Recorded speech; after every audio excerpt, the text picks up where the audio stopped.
Great. Well, welcome everybody. Let's see. Welcome everybody to Data Science and Analytics Learning Series from Technology Association of Georgia, featuring content from Access Group and some incredible speakers that we have. I'm getting a terrible echo. Here we go. Okay, good. It's gone.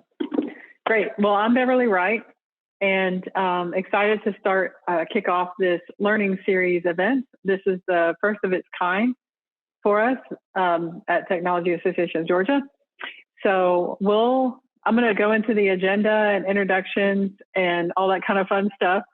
But before I start sharing screen and do that, what I'd really like to do is to kick off with Jordan Morrow. I'm going to let you introduce yourself, Jordan, because I'm likely to forget something or some amazing part of your journey. Jordan serves on the Informs board for analytics certification, and he's been a great colleague. We did a podcast together a long time ago, didn't we? I think that was the Analytics Buzz. 4 or 5 years ago, yeah. Yeah, that was when I was at Georgia Tech, and we did a podcast together, and I just followed his work. He's published books, he does presentations all the time, and he sort of invented, in many ways, the term data literacy and the construct and the concept of how to take data literacy and move it forward. So I thought it would be very fitting for him to provide some opening remarks for this learning series. So Jordan, I'll let you take it away, sir. Awesome. Thank you so much. And yeah, when Beverly asks, I'm more than happy to do this, even while out of town and out of the country. So what I want to do is give kind of an introduction, a background of myself and really where this world of data literacy came from for me, talk a little bit about my thoughts on it, where the trends are going, and then kick it back off to Beverly and team so you can enjoy the amazing workshop today. So where this all really started from me, to Beverly's point, right? I'm published. I literally wrote the book on data literacy.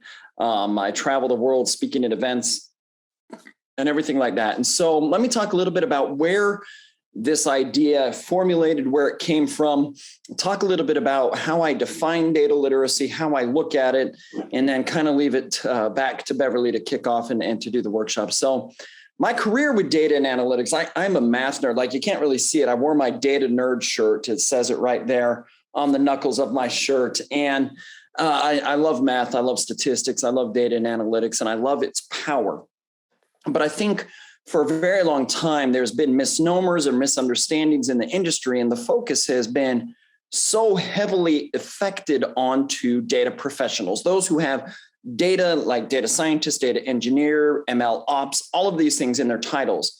So my first ideas for this field, as I think about it, are probably now 8 to 9 years old, as I just keep getting older and older. I didn't have as much white in my beard when I started this journey, I would argue, probably. But I was working at American Express.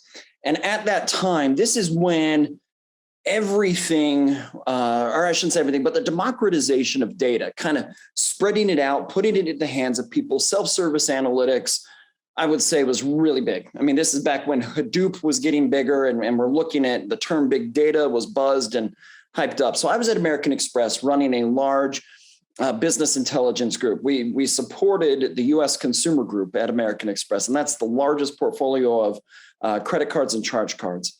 So I took the job, and I still remember I was on a call, I think, with my VP out in New York, and he was basically like, "You have to travel out here and train us all the time." I said, "All right, well, we'll train you all the time. That's great." While I was doing that, I was like, wouldn't it be awesome if we could actually train people? And these are non-data people. This is marketing, this is product people and stuff.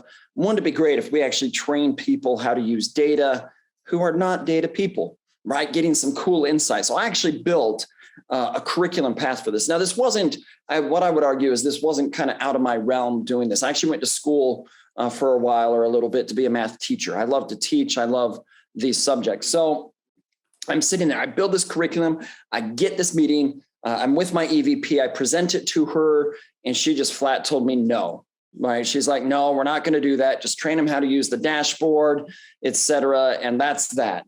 And I left it, right? I left it at that because I had this idea to build it all out. But when you're executive vice president, who she might be, in all fairness to her, the smartest person I've ever met.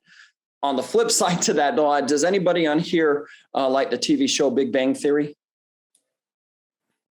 Okay, if you like that show, my EVP at the time was a PhD in physics, no social skills. She was Sheldon. She was Sheldon Cooper. And I don't mean that necessarily, hopefully I'm not insulting her. She's still probably the smartest person I've ever worked with. She ran data and analytics for like the Caesars Gaming in Vegas, right? Then she left American Express and went to Amazon. So brilliant person, but she just said, no, they're not ready for this. Maybe in the future, just basically teach them how to point and click in a dashboard.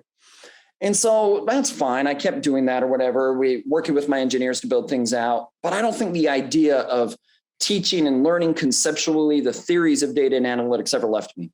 And the American Express wanted to change my job, and Click had a job opening for what was basically an analytics curriculum manager. So the gentleman who hired me, his name's Kevin Hannigan, shared a similar idea to me.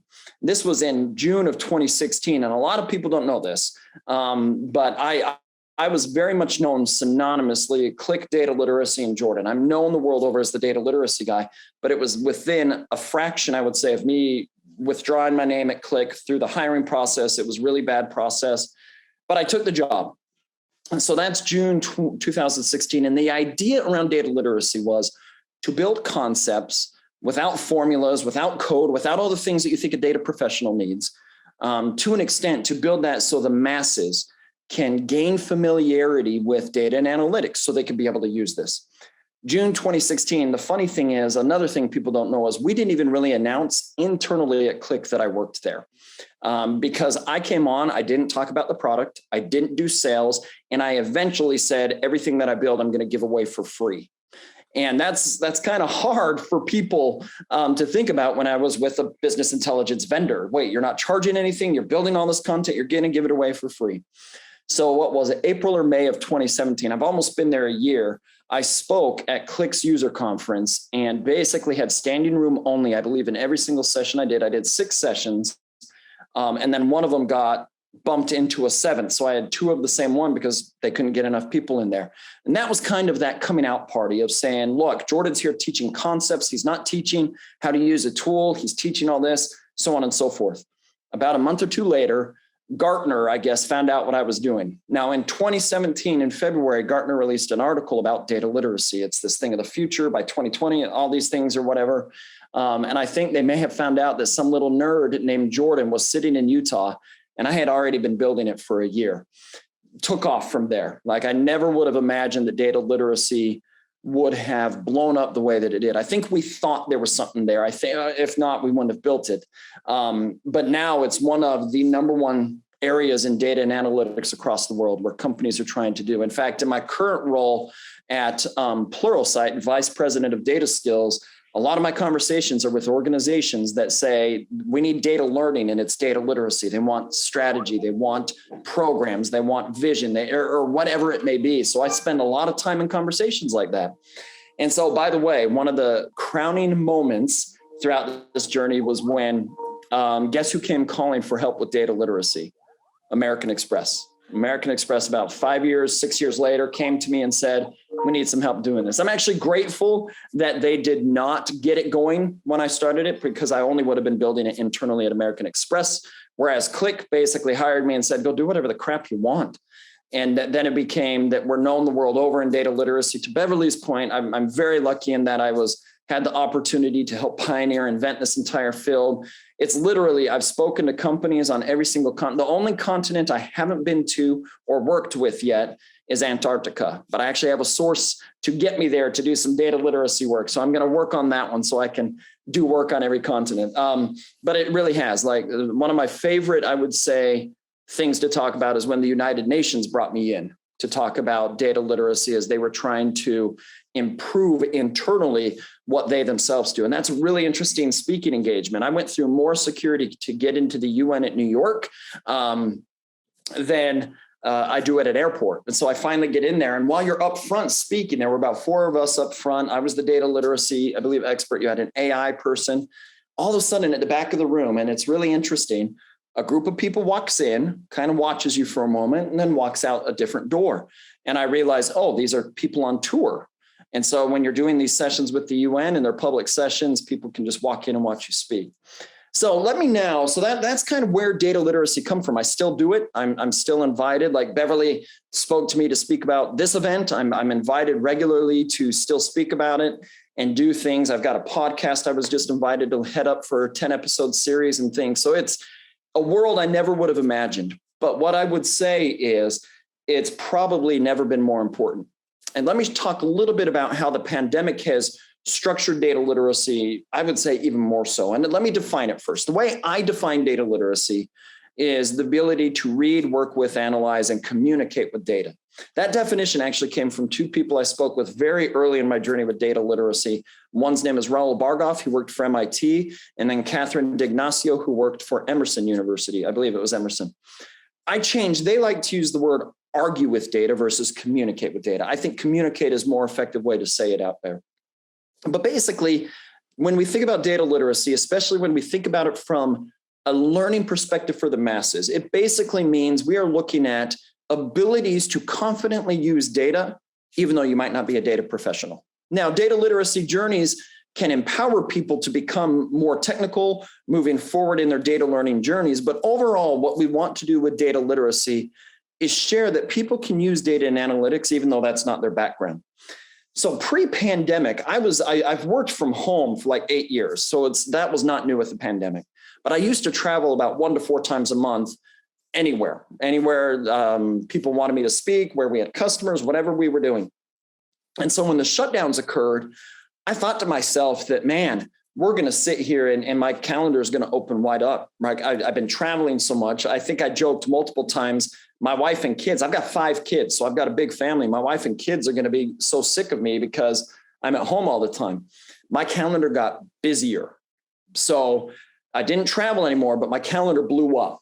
And what I can surmise, or why that occurred, is my thoughts on it. Companies really thought that they were moving in a good direction when it came to data. They thought they were being data driven. COVID-19 was like me, the parent who pushes their kid in the swimming pool. Think of a swimming pool as data and analytics.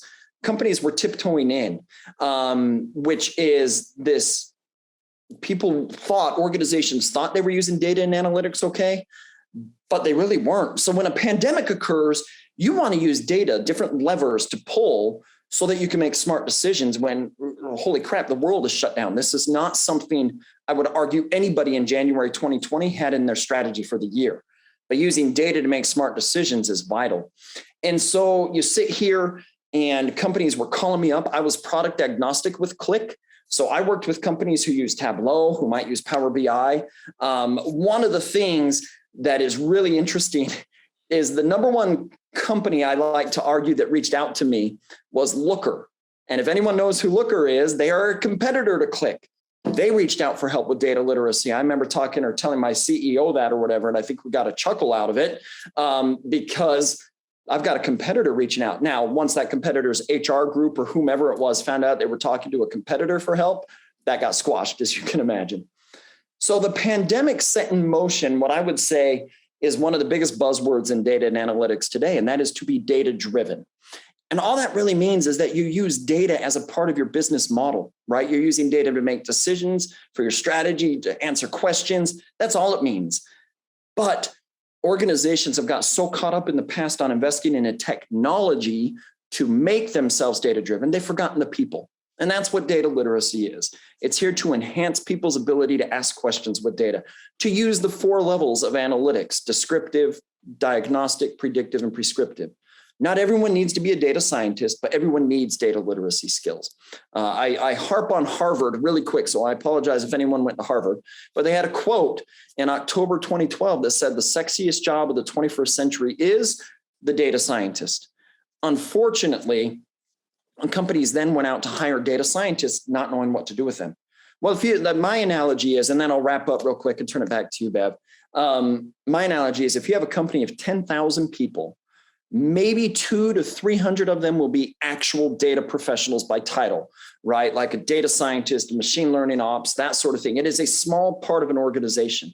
but 9,700 to 9,800 will need data literacy skills for organizations to succeed.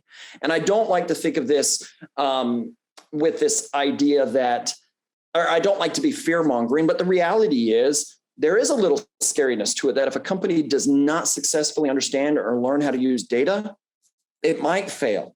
You look at companies like a Nokia, a Blockbuster, who had opportunities with data and information to make different decisions in their journey. They didn't do it. I think Blockbuster had the opportunity to buy Netflix. Nokia had an executive go to a conference, come back and say, we need to build smartphones. Obviously, both those things did not occur. So overall, don't think of data literacy as you have to become some massive data scientist. If you want to, that's great. Think of data literacy as a way to empower yourself to, one, hopefully make you bulletproof in a job market that is ever changing, but at the same time, be a way for you to develop skills to absolutely enhance your career, become better at what you do. Data is a tool. Without analytics, it doesn't matter how clean you make the data or how good you make the data. Without analytics, it's not going to really come to life. Data literacy can bring both of those things to light for everybody. And so with that, Bev, I saw Brian asked if I'll type the definition. I'll type a formal definition in there for you. I'll turn it back to you. Do you have, I know you're like on vacation and stuff, but can you answer a couple of questions? 100%. And I've got time. My wife went off to go do something. We're great. Okay, cool. And we're going to get into this content a lot more. I mean, that's the whole purpose of this particular workshop. But one of the questions I had is the description that you illustrated, which I think is totally on point. It almost draws the world of data literacy as like a separate, its own subfield, if you will, of analytics. So to what do you owe this growth? Because at first I can totally feel you on the boss being like, no, just do your thing. But you had to somehow overcome that barrier, and not just you, but many others are somehow overcoming that barrier. So how have we evolved to become more accepting that there's this sort of, dare I say it, squishy stuff outside of the hard metrics and the hard quant behind analytics? It's a good question. Yeah, it's the one way to look at it is data literacy is not just for an end user of data. Like when I work with a company, data literacy could be for the executives, just understanding why data matters. Why is it out there? Why are we doing it? Like I know executives know they need to use data, but do they actually know why? Do they know how? Do they know how to tie a strategy together from a business to a data side? Then you come down a layer and you've got middle management who know that they need to use data. And then you have an end user who knows they need to use data, but they don't know how. And so I think companies and people and everything are realizing, heck, if we really want to do this, it's not just hire a data scientist or a machine learning ops or an engineer and just say, run with it. It's literally a holistic piece of a puzzle. Now, from an organization perspective, the number one roadblock to data and analytics success is actually the culture of an organization. Well, how do you enhance the culture of an organization if they don't have skills in data and analytics? Again, we're not talking super technical, but if they don't know how to ask a good question of the data, you might hit walls, you might get stale, you might not get the return on investment. I call without data literacy, when you invest in a tool like Tableau, it just can become Microsoft Excel on steroids, right? It's not like it's coming to life in the way it should. A lot of that is not that the data in the back end is bad, although we know that data has to be cleansed and things like that. It's because the people on the front end who they just bought 5,000 licenses for, they don't know how. They're doing descriptive analytics. And so I think what has happened is this evolution that we really want to get the right return on investment. People are realizing we can't. And it's not just go hire 20 more data scientists, because in the end, if the executives don't know how to build the strategy, which would be data literacy, if the end users don't know how to get insight from the data, which is data literacy, we're not sitting here getting the fruit that we want from everything. One example, and then I see Brian raised his hand and we could go to that question, but I was meeting with Westpac, which is one of the largest financial institutions in Australia. And I had 2 Click sales reps. I think it was 2. It might've been 1. Reach out to me like, Jordan, they're requesting doing an RFP. They had been using Click, but not getting adoption the way they wanted. And so they wanted a new RFP from Click. And I believe they were bringing Tableau and they might've had Power BI. And they're like, how do we respond to this? I said, you tell them it doesn't matter what tool you have. If you don't have data literacy, it's not going to make a difference. You're just going to have 12 months later, you're going to be in the same spot with Tableau or Power BI. And then if you just buy another one 12 months later, same thing over and over. It's not the tool that is the problem, but that's what gets blamed. It's the lack of data literacy in the organization. And I think that people are realizing things, this evolution of data and analytics away from just professionals, away from all those things. You need to bring in the strategic side and you need data literacy side, or it's just not going to come to life. I love it. Thank you. So in some ways, it's the push toward ineffectiveness. Like we thought we could just throw a tool at it, and that did not work, and something's got to be done. So that's a good motivational factor. Brian, I think you had your hand up, sir. Yeah. So I think you slightly answered this question, but I want to ask in a slightly different way. I think if you asked really any company executive, they would say that their decisions are informed by data. But I think we're talking about something else. We're trying to say, there's a lack of data literacy. So how do you get them from they think they already use data to, oh, you're talking about something completely different? It's a great question. One of the number one things I recommend to individuals and companies to do that is to actually bring in an external person to do it. You can have me come in. The reason for that is it's hard because they already think it. That's the culture. You're exactly right. I've probably touched about that's the culture. We already do. When you have a data literacy expert or someone come in and say, well, let's paint a different picture, I would probably start by asking them questions. I'd ask, well, what's your data strategy? Tell me a little bit about your data strategy. More than likely, most companies don't have a holistic data strategy. And all a data strategy is a strategy to use data to enhance your business strategy. Far too often, they're like, we're going to invest in AI, machine learning. Let's do all this. That's levels 3 and 4 of analytics. So you could bring the levels of analytics in here to do this, right? A lot of times what you have happen is executives or people will get a descriptive analytic, which is level 1. That descriptive analytic could be a dashboard, a report, KPIs. All that is descriptive analytics. It's describing what's happened. Levels 3 and 4 are predictive and prescriptive. This is where people invest most of their money because it's the buzzwords, right? We hear about AI and machine learning all the time. The one level that is forgotten more than probably anything, and this might be where data literacy hits home the most, is diagnostic analytics, which is the why behind everything happening. You have a descriptive analytic showing what happened. The diagnostic analytic is why it happened. So when executives say, I'm already using data and information, they probably are, but all it is a descriptive analytic. And they're like, okay, that's the trend, go with this. Do we really know why that trend occurred? So we're getting back to the culture. We get with executives and with anything, always start with why. Always start with why it matters. The data literacy side, the 4 levels of analytics, why it makes a difference. The second thing you can do is provide a proof of concept, meaning I tell companies to create a library of maybe 4 or 5 examples of where they went through a whole data and analytics spectrum. And that would be descriptive to diagnostic. Let me make one thing clear on the 4 levels that I haven't clarified yet. 90 to 99% of a workforce will only be in levels 1 and 2. The levels 3 and 4 are for your truly technical professionals. Data literacy allows you to speak with them and communicate well with those groups, but you're not going to be running Markov chain statistical analyses on things through data literacy. That is predictive and prescriptive analytics. That is your really technical people. So we want to drive home, and I can send, and if you're good with it, Bev, I'll send you some materials on things that I have to kind of, Brian, open up eyes and take a look at things. We did a big study while we were at Click that I was a part of that showed return on investment to top tier data literate companies and things like that, that kind of can open up people's minds.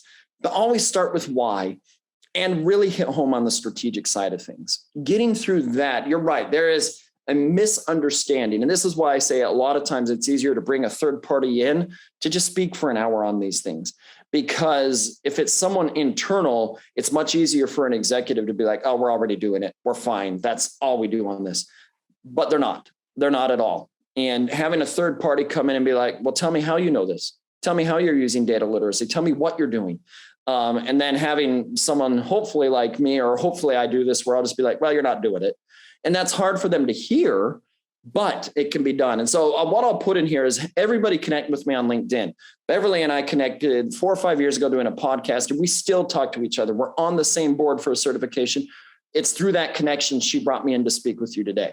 Right. So I'm an open book with this, as Beverly would tell you. So hopefully that helps a little bit, Brian, but it's the leadership side is really where you get sticky. And that's why a third party can be really good to basically tell them you're not doing what you think you're doing. So Chuck asked a question that says, can you please provide comments on how data literacy differs from data dictionary, semantics, or data governance processes? Thanks. Well, all a data dictionary is, Chuck, is a definition of all your metrics, right? Data literacy, take a step further. And Brian, this will actually help enhance your question. One of the key aspects of data literacy is learning how to make a data-informed decision or a data-driven decision using data. All a data dictionary or semantics or data governance do is put like a governing body over things. That doesn't teach a person how to ask a good question of data, on how to then ask the right person for the data, on how to analyze the data. It's absolutely, I fully believe data dictionaries, there should be universal data dictionaries across organizations that are set in stone, because now they're fluid. We know that. But what I mean is it creates that single source of truth.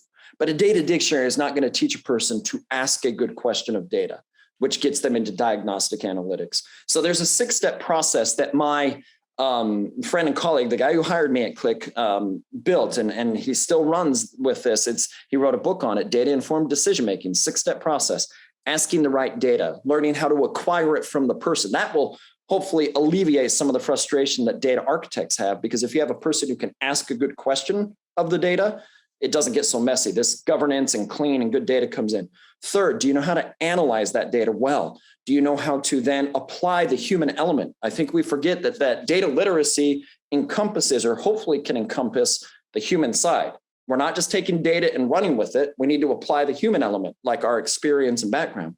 Step number 5 is announcing and making the decision. And step number 6 is assessing it. So it's in this circular format. Data literacy empowers, or should help empower, that.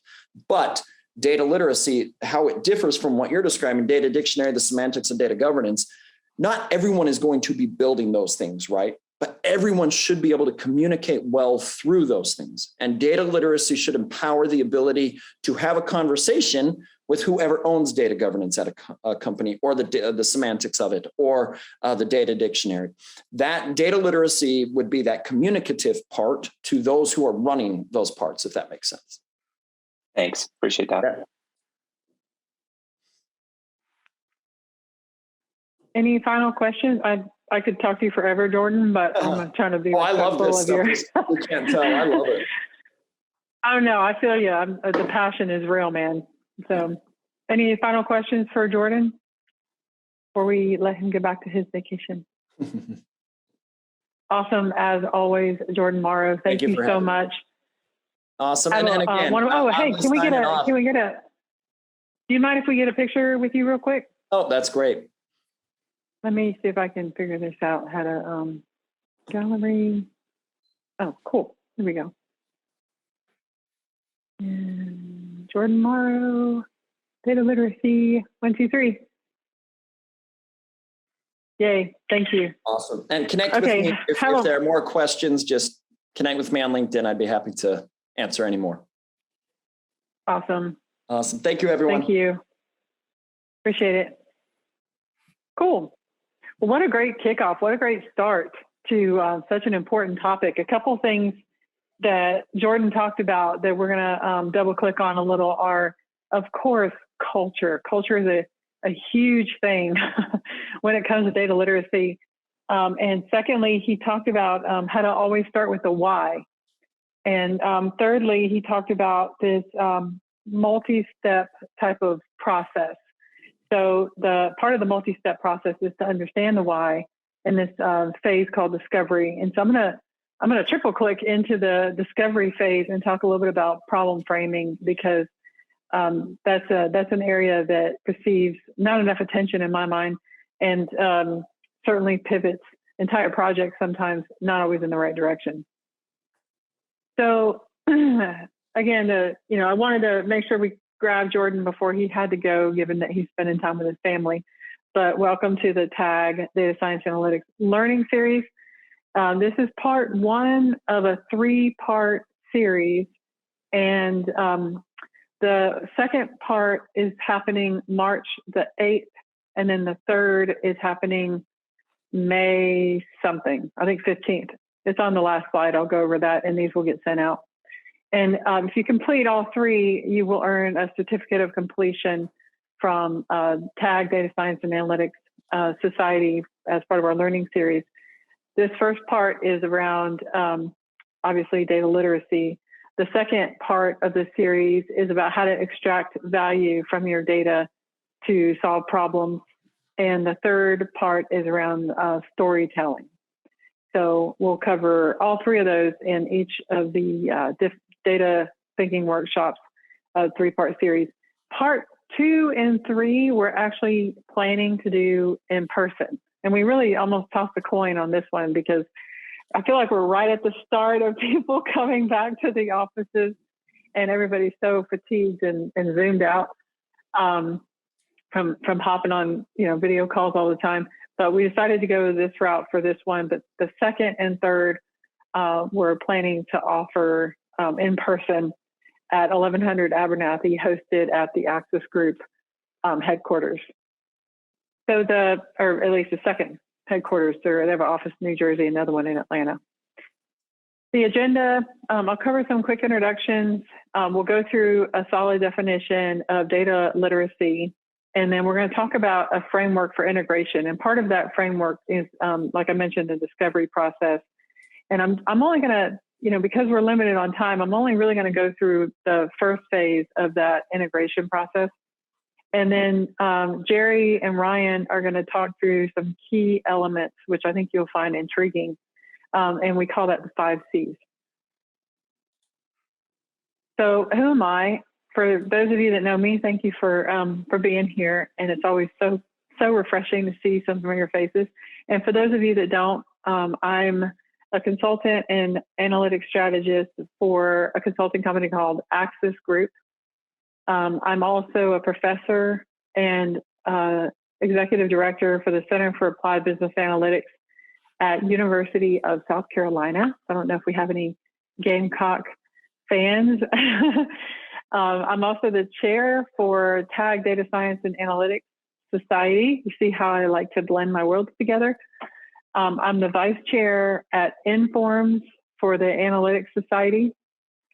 And I'm the podcast host for TAG Data Talk, if you want to check that out. I'm actually going to refer you to one particular episode that talked about problem framing by Priyanka Jain. So I'll talk about that later. And I'm also the podcast host for Analytics Out Loud, which is offered through University of South Carolina. So that's a little bit about me. Like Jordan, well, I'm not going to compare myself to Jordan Morrow, but similar to Jordan, I do a lot of speaking. I've got Business Analytics Conference at Informs in Houston. I've got a couple of spots there. And I've been in the academic and consulting and practitioner side for about 30 years. Cool. Okay, so Axis Group, the majority of the content that I'm pulling from is from Axis Group. So a little introduction of Axis Group. They are all, I say we because I'm wearing many hats, we are all about analytics enablement. And so the purpose for the whole company is to really enable and empower people to innovate with data to make a positive impact on organizations and people around them. And Axis Group is actually referred to as the Analytics Enablement Company. So they're real big on enablement. And you may not have heard analytics enablement in the past. So I'm going to talk about this a little bit as well.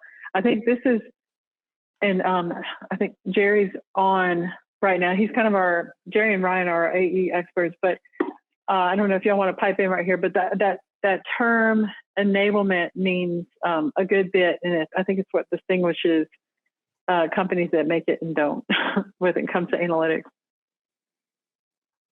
Okay, we had our intro by Jordan, and so next I'll talk about data literacy. And this is a workshop, and we have a relatively small group. So anytime if y'all want to raise your hand, I'll probably see it right away, or you can literally just unmute and say something if you want to stop me or ask a question or dive into something, or even just provide a perspective like, hey, I've seen it done this way before, or what do you think about that, or that sort of thing. So feel free to jump in and do that. So first question, why does data literacy matter? Well, there's kind of the carrot and the stick. There are a lot of benefits for becoming a data literate organization. And the top ones that I've listed here are that you have to have data literacy to keep up with your competitors. So I recognize we haven't fully defined this yet, but I think one thing that's clear from what Jordan had mentioned is that data literacy for all. This is not some nuanced niche thing that's only applicable to the small group within an organization. Data literacy is intended to be for all within an organization to help the whole company leverage data to benefit your objectives.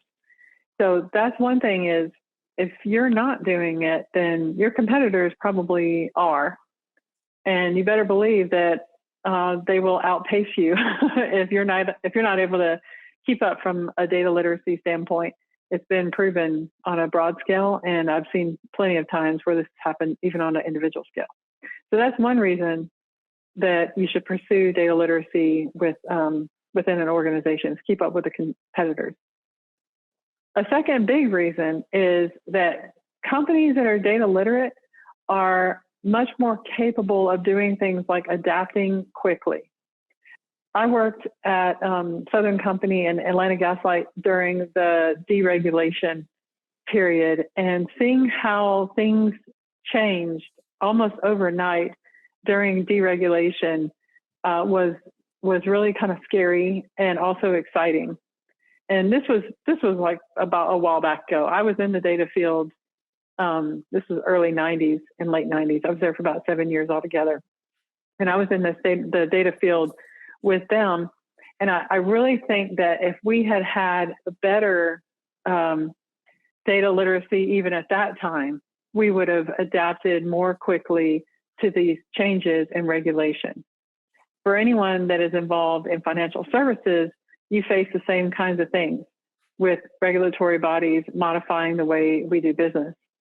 Anyone in a technology market, I mean, gosh, Wendy, you're at a media, Cox Communications, the markets and the way we consume media right now is changing so quickly. So companies that have data literacy are usually able to adapt more quickly to things that are changing in the market, whether that's regulation, the audience, the population trends, or technology shifts, things like that. Number 3 reason to pursue data literacy is it enables companies to streamline their processes and become more efficient with operations.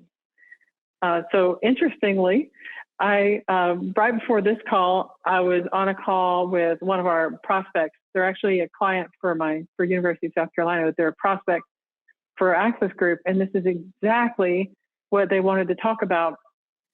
Is how can I leverage data to become more efficient from an operational standpoint? And for them, if they improve, because there's a certain scale, if they improve by 0.5%, we're talking major dollars, major money saved.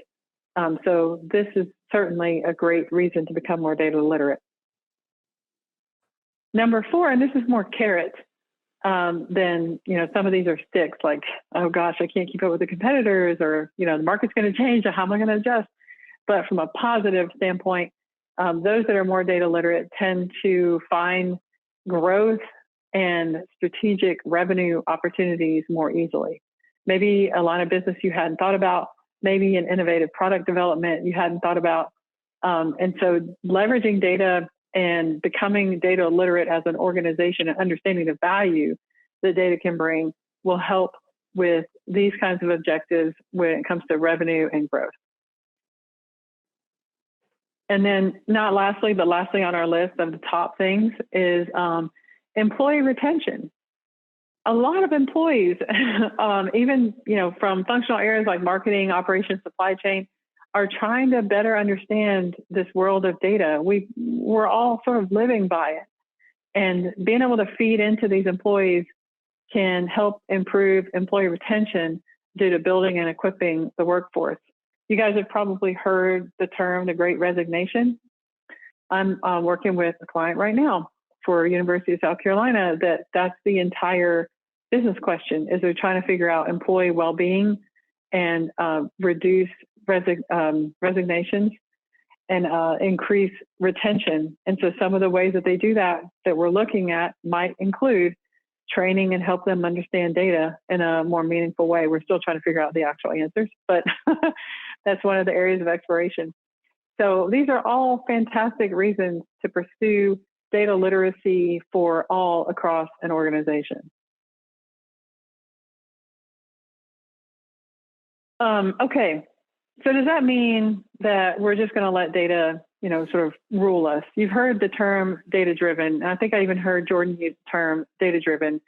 And I actually like the term data-inspired or data-informed, because I think the spirit of what that's trying to portray is a little bit more accurate. So does anybody know what kind of bird this is? Funny to call them birds even, but does anybody know what variety this is? Jordan was talking about going to Antarctica. Emperor penguin. Yes, emperor. Are they also called king? I think they're called both, but yes, it is an emperor penguin.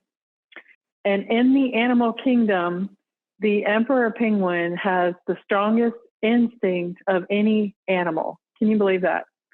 So they know how to smell their babies. The males know how to smell their babies from far away. They know exactly where they need to go and what they need to do. And it's really amazing. If you've never seen a documentary on emperor penguins, I would encourage you to check out Nat Geo.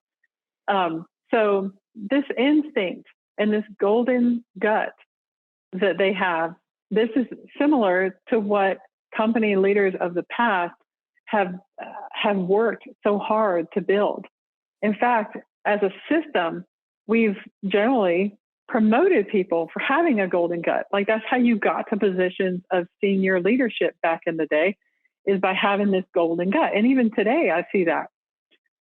So we're not saying completely turn off the golden gut, and we're not saying completely let yourself be led by data, like driven completely like a zombie by data. What we're actually suggesting is the merging of the two. And the merging of the golden gut plus data results in data-inspired or data-informed decision-making. Do you see that? Have y'all heard other terms besides data-driven to represent what this really means? And are there any examples that you can give where you've seen someone make a decision by golden gut only or by data only that someone can illustrate?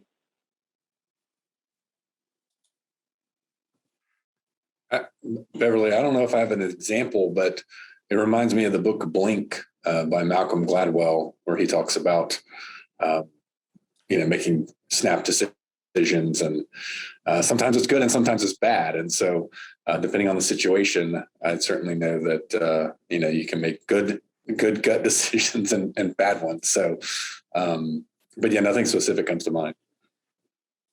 Yeah, that's a good one. There's, what is it? The math destruction of math, something that I think talks about this as well. I forget, instruments of math, something. Anyway, so yeah, that's a great example, and that's a good book to check out. There are plenty of examples if you start looking now, because now you're going to start noticing it, where people are either just purely using their gut or they're purely using data, and they're not sort of blending the two. And the real sort of sweet spot that we've noticed, we as a community, by the way, is that you see better results by merging the two into more of a data-inspired decision-making format. Lots of research on this. Cool. Okay, so what is data literacy? You guys are like, gosh, I've been wanting a solid definition. And Jordan gave one. But according to the definition that Access Group has adopted, it is data literacy is a continuous learning journey. What? I wanted a silver bullet. a continuous learning journey that creates the ability to identify, understand, interpret, create, communicate, and compute pieces of data to develop knowledge and the ability to participate fully in our society. So I think there are a lot of pieces to unpack on this, but I think the biggest part of this is that it is a continuous learning journey, not that it's a one shot and you're done, not that it's just this one little nugget or a noun that you can just say like, oh, that's it right there, I see it. But it is this continuous journey that is really considered data literacy. Any thoughts on that or questions, or does this surprise anyone, or is that what you expected?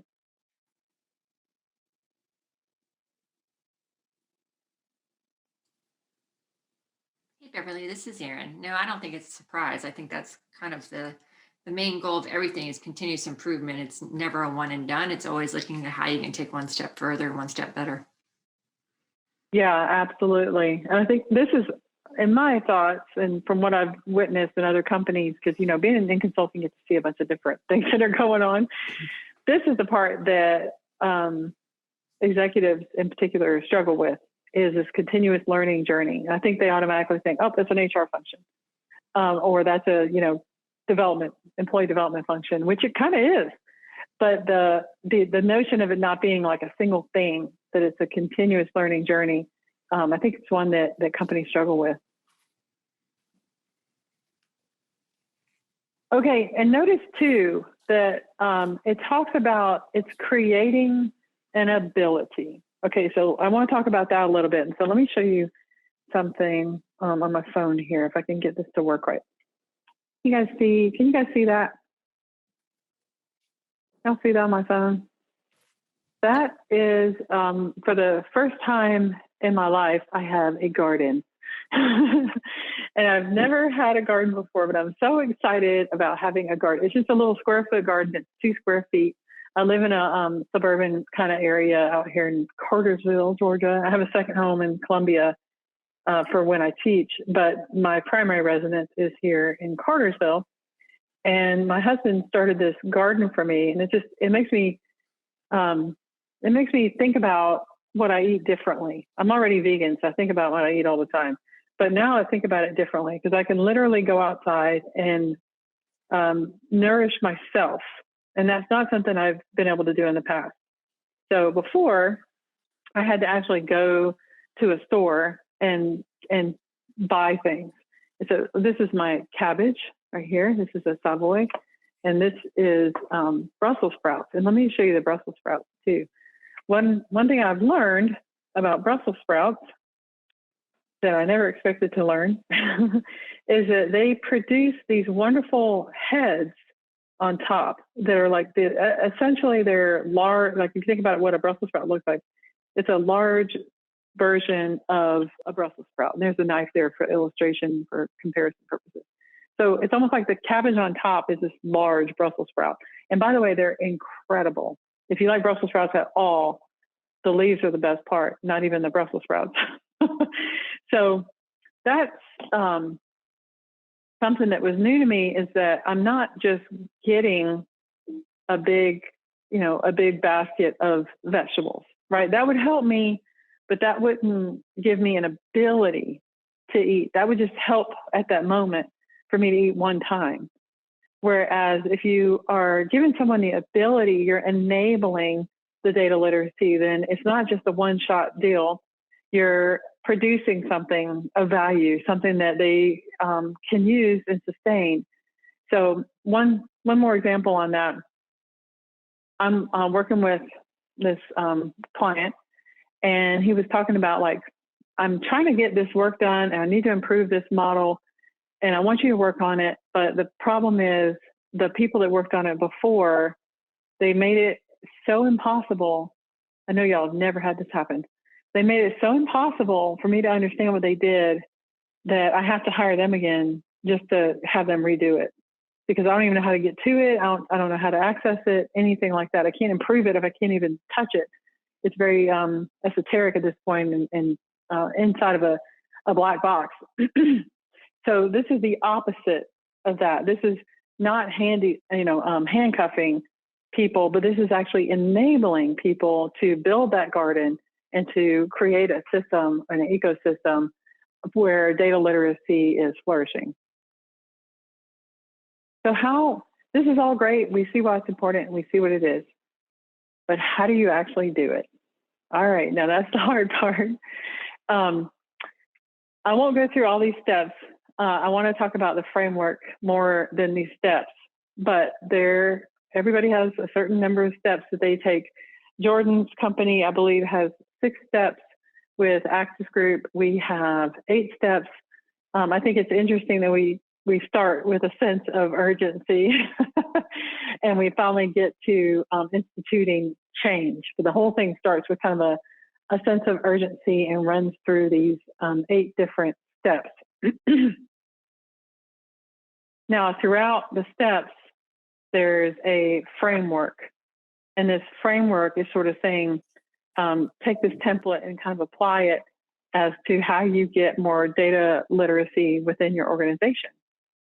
And the 4 main steps are discovery, strategy, design, and delivery. And of these 4, the 2 that I think are most often missed are discovery and delivery. And I'm going to talk about discovery in a lot of detail. And this is the part that I'm hearing all the time from hiring managers, which is they bring in talent, they have their analytics, data science teams, they're trying to do things, they're trying to build data literacy, they're trying to even execute on projects. And the challenge is that a lot of times there's a severe lack of understanding for the specific question that you're trying to actually answer. And that's a data literacy problem.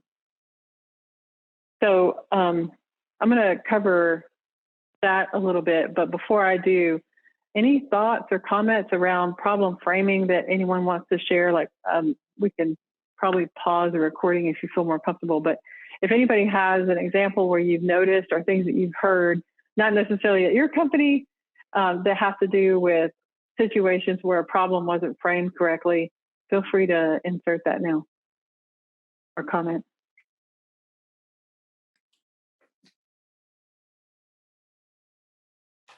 I can tell you a lot of stories, but I'm going to tell you one if nobody else has one. Okay. I don't have a specific, this is Chuck, I don't have a specific example of a problem, but I've noticed in my work, a lot of times I'm responsible for facilitation of discovery. And I typically find, a combination of interviews and workshops works best. But one thing I've noticed is that a lot of people, you get them in a workshop, it takes a lot of work to kind of pull out the answers and a lot of collaboration. And a lot of people are reticent to kind of speak up or don't know what even they need to ask. So it's mainly just, I guess, the observation of how hard it is to really get to the true problem and to write it down. You get everybody kind of nodding their heads in the same way. Gosh, yes, absolutely. That's great. Thank you. Isn't it amazing how much effort it takes to go through and really just even understand what you're trying to solve? And I like that you said, write it down, even if you just meant that figuratively or type it or whatever, but to get it in black and white, like this is the thing that we're doing and this is what we're not doing. We're doing this. And this is something I teach my students all the time. And they really, really struggle because they say, oh, we're going to blah, blah, blah. I'm like, okay, well, how's that going to work? And when you start unpacking it, it makes them a little anxious, and they don't really think about it as deeply as I wanted them to. Someone else mentioned, oh yes, oh my gosh, I love this. Someone else put in the chat about the, sometimes there's a thought that you just buy technology. I know y'all have probably experienced this, that there's some kind of problem you're trying to solve or, a question you're trying to get answered. And so if we just invest and buy technology, we can sort of throw that at it and that'll probably take care of it. And what happens is with the lack of data literacy or understanding of what you were trying to solve to begin with, because Jordan said, always start with the why. And that's this discovery phase. If you don't really have a better understanding of that, then the technology is not going to do anything. You know, it's just going to sit there unused, and then it's going to be even more frustration. Additional comments? Beverly, I was going to say, I've almost had the opposite problem, which is we know we need data and to use it. We just think that throwing more data at the problem is going to solve it. You know, let's go do some more customer needs research. Let's go survey customers again. Let's go bring in more information, even though we did this last year or the year before, and that will help us answer the question that we keep asking ourselves over and over again. Yep. This is funny, but thank you, Brian. So I did a small consulting gig for a very large company headquartered in Atlanta in I want to say it was like 1999, 2000. Okay. 2012, I believe it was. I talked to one of the leaders over there in that same group at the same company. And guess what problem they were trying to solve? 12 to 13 years after, they were still trying to figure out how to solve this problem that they really, I mean, I had a hard time hammering out what they were even looking for to begin with. And 12 or 13 years later, they had not even figured out what the problem was. And that's why they keep trying to throw more data at it and throw more technology solutions at it, and just like more and more and more and more and more. And it's not solving the problem because they don't even know what the problem is. They haven't properly gone through the discovery phase. So I could go on. And obviously I have a passion for getting problems framed properly, because it's just so ridiculously critical to being able to answer the right question. So here are some yellow flags that will tell you that the problem's probably not solved, or the problem's probably not stated, and the discovery is probably not complete. When you hear phrases like, well, if we don't have the data for it, it won't matter anyway, that is not a reason to not frame your problem. That is not a good excuse to skip the problem framing process. It's not. I could explain that. It'd take me a long time, but I could explain that. Just tell me more about the data. Other statements? Just let me see the data. Just let me touch the data. I can't just put my finger into the data. Let's just start with a sample of the data. And yeah. So those are some of my favorites, right? Is where there's an eagerness to just sort of skip that whole phase and say, let's just see the data. Can we just see the data? Let's talk about the data. And whenever people start saying those phrases, it worries me a little that the problem itself is never going to be properly framed, because what happens is not rhetorical. So I hope you guys will answer this. What happens when you have an ill-defined problem and the teams start already looking at the data? What do you think happens to that business problem?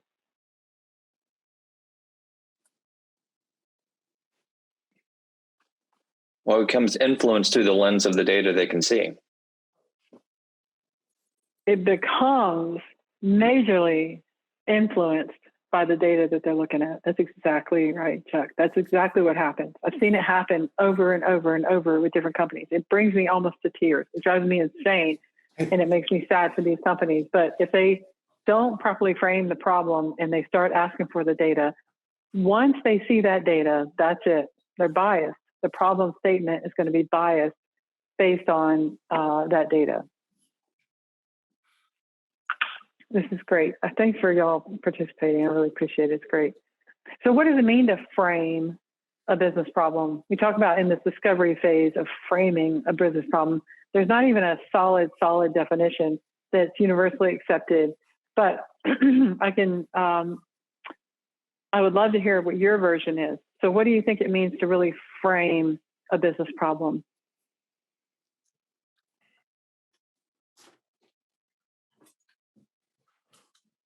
Like, what are some key terms that you would just throw out that are related to framing a problem?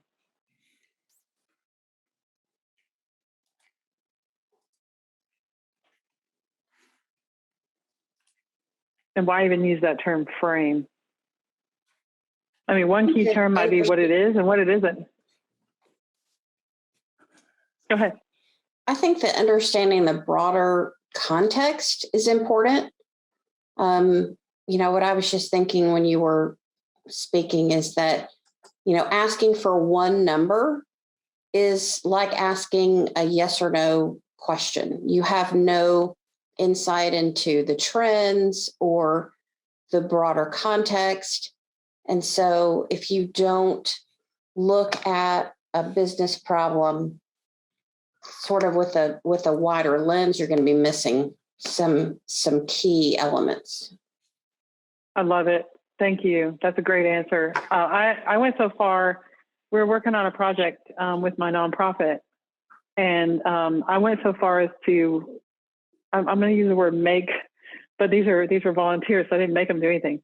But I brought basically a bus full of volunteers to a recovery center that was for opioid addiction. And it was because they were working on a project with data that dealt with opioid addiction. And we were trying to figure out how to combat opioid addiction. And so I wanted them to talk to people, like the real people that were, let's hang on. Let me see if I can hit mute. Someone's got their audio on. Let's see, maybe it's Eric. There we go. Okay. But I wanted them to, there we go. I wanted them to actually meet these people and understand the broader context, because it definitely makes a difference. So thank you for that. What else do you think it means? Some terms that you think it means to frame a business problem?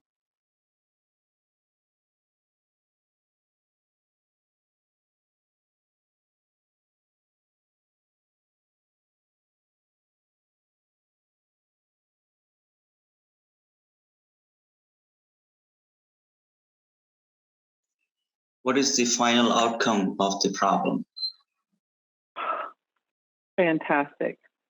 That's a great one. What is the final outcome? What do you really like? Why? I asked someone that today. What are you going to do with this? What could you possibly do with this? And he had a good answer. He's like, well, we might buy different equipment in our processes to improve those, depending on what you tell them. So the final outcome is a huge one. How is the information going to get used? Oh, I need to get my nails cut. Great. So there are many things about framing a problem that we can think through, but these are some of the top ones. And then someone put some in the chat. Oh, yes, requirements and constraints. That's a great one. So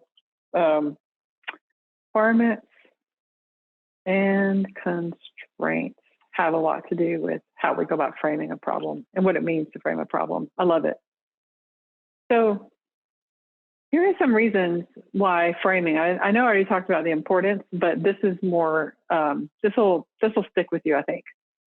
So instead of going through, these 5 right here, I'm going to go through them individually. So number 1, why frame a problem? Again, this is all connected to that data literacy and how you can get these communication. A lot of this is a constant communication channel enablement. So when you're dealing with analytics, a lot of times you have kind of the chic, cool kids, and then you have like the geek data analytics kind of kids, right? Most of us probably fall into that second bucket. And so the audiences alone bring reason for framing a problem. We speak a different language. We speak one way, and business leaders and different, like people from the business, speak in another way. One of the things I hear from my students when they graduate, they come back to me and they say, it's so different because during my time here, I spent my whole life with other people in the same Master Science Analytics program. And so we had this, hidden language and this secret way of talking. Now that I'm in the business world, I'm having to readjust, and I don't realize that they don't know what I'm talking about until it's too late.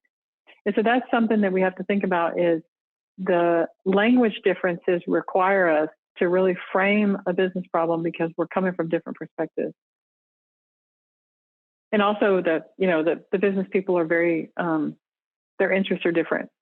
So they're concerned with the bottom line, whereas typically analytics people are more concerned with building a good dashboard or coming up with a great model or doing something innovative. Or, I mean, we're truth seekers, and they're more revenue generators. So it's a different perspective.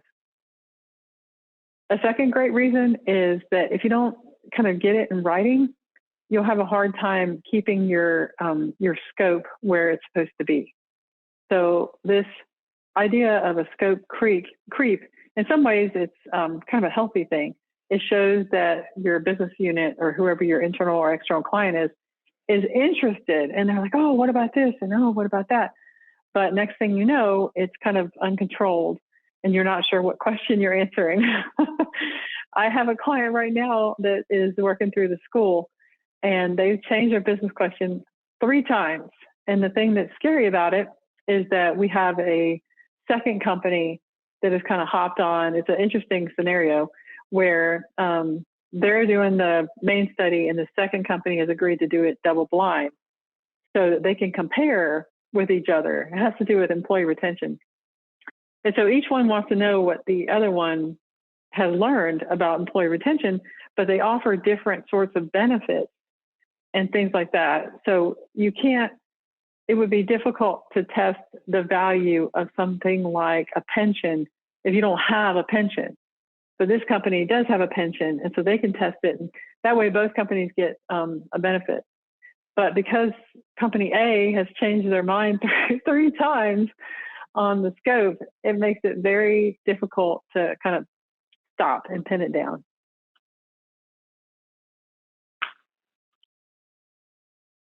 The next reason for making sure that we frame a problem is one that is very interesting. A lot of people that are not deeply involved in our field of analytics and data science don't fully understand what it takes and how it works. And that's totally fine. It really is. It's okay. We don't expect everybody to be an analytics data science professional, right? That also means that they, in some ways, kind of jokingly call this like magic or voodoo. They just think it just happens. We don't know how you do it, but it's just like your little magic tricks. I've even had, clients say to me, can you do some voodoo on this data? Or can you help me with your little magic tricks to help this data, like tell me something? Can you torture my data for me and make it speak? But the only challenge is that when they don't understand a little bit more about the inner workings, that makes them think that anything's possible, because with magic, anything's possible. So having more data literacy would help them understand what can and cannot happen from data. But setting expectations, huge reason.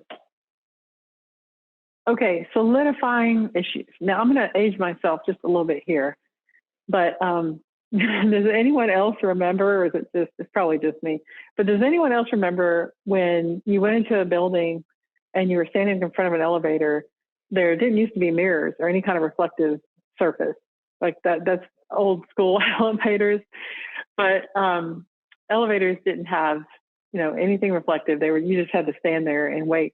And they also had the sort of dial, and sometimes they didn't have anything and you couldn't even tell what floor the elevator was on.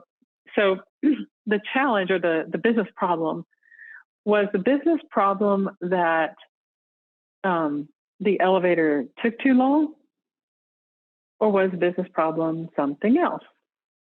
Because what happened is we started seeing we could see the number where the elevator was and what floor it's on, and we started having reflective surfaces, so we could like check our hair, make sure our clothes look good, and that sort of thing. So what was the actual problem? Was the actual problem that the elevator was too slow, or was the actual problem something else? What do y'all think? Sounds like people are bored. People were bored. Exactly. The real problem, like a faster elevator would be really difficult in that particular scenario. But the real problem wasn't that the elevator was too slow. It was just that people were bored. And if they can watch the number, if they can look at their reflection, there's less boredom. So I already sort of gave you the punchline, but one more scenario on this. Those of y'all that live in Atlanta and travel back and forth, midtown, downtown, that sort of thing, even Sandy Springs and gosh, Alpharetta's even gotten bad. The traffic can bother a lot of people. Like, it's annoying. And so people will say, like, well, just traffic. It's just, it takes me an hour and 20 minutes just to get downtown. And from Cartersville, that definitely can be the case sometimes. Sometimes it takes an hour and 20 minutes to get to the airport. So it's kind of annoying. But it's the real problem, the traffic and how long it takes for you to go somewhere.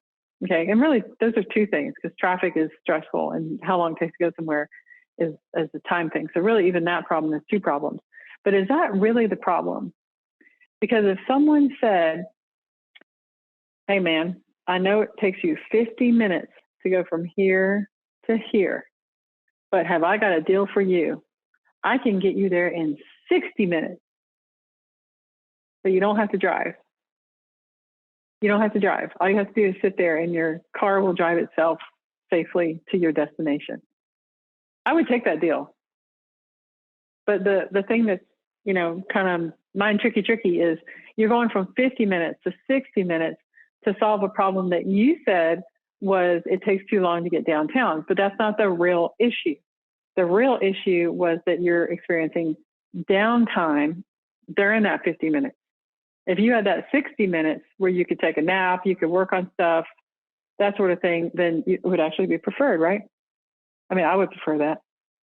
So that's the next reason to frame your problems, is that and this one, you have to really, and this kind of goes along with the next one, you have to really think about what is your problem. And that also forces a level of detail. Okay. Does anyone here work with consumer analytics? And do you know what NPS? Anybody know what NPS is? Or do you work with that kind of stuff? Net Promoter Score. Net Promoter Score. Yep. And I had a client where they said, we want to improve our Net Promoter Score. Okay, that's your business question. That's no matter what. Is that what you're saying? So the way to improve your Net Promoter Score would be to ask people for a 10. Please give me a 10. And to do other things, hypothetically, not that they did this, I hope, but I have seen companies do this. Do things like, did you enjoy your stay at Hotel X? And if the customer says yes, you ask them to complete a survey form. And if they say no, you talk to them and find out what's wrong, but they don't complete the survey form. You don't invite them to complete the survey form. And so that's called phishing and in the data collection world. So are you really trying to get people to do phishing? Are you really trying to, just improve the Net Promoter Score? Or are you really trying to improve your customer satisfaction and your customer experience and your, which one is it? And so you got to think through, this is the one I think my students have the hardest time with. You got to think through the details of exactly what you want and what you need as far as your business question versus what you're not trying to solve. Okay. So this detail, this is the one that gets people more than some of the others. So those are, some really good reasons to go through this discovery phase that will help enable your company with data. And so, well, that's great, good reasons, but how do I do this? Well, I have been saying I should write a book on this because there's not one solid way of doing this. But one of my favorites, in another day and time, I'll have to go through all of these with you. But one of my favorites is by Priyanka Jain. And Priyanka Jain has written this wonderful book that I highly, highly recommend, Behind Every Good Decision. And she uses a BADIR, B-A-D-I-R framework. I've invited her to the second of the series of data thinking workshop. So I'm hoping that she'll be able to make the second workshop. I'm going to give you the cheat code for this. So if you don't want to buy the book, but you want to learn more about it, you can listen to her podcast interview that's all about business problem framing, offered through TAG. It's called TAG. If you put in TAG Data Talk Pianka, or even just Jane, Jain, it'll probably come right up. But TAG Data Talk Pianka Jane, and she talks about business problem framing, why it's important, and what this BADIR framework is all about. So that is one method to help you get better at framing decisions as part of the discovery process for data literacy. Thoughts, questions?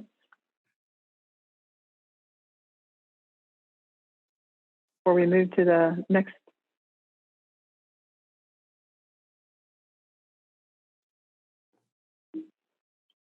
Do you guys feel like you're seeing a lot of problem framing? Like, is this a formal part of analytics at your company, or do you see it?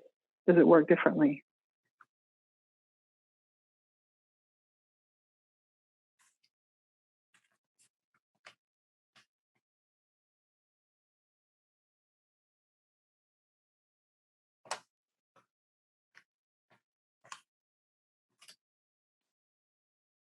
Any thoughts? I think it's one of those you can always get better at it. We certainly do several of those elements, but I know clarifying the results and things are some things we're trying to work to do better, for sure. Yeah. Thanks, Brian. Yeah, I agree.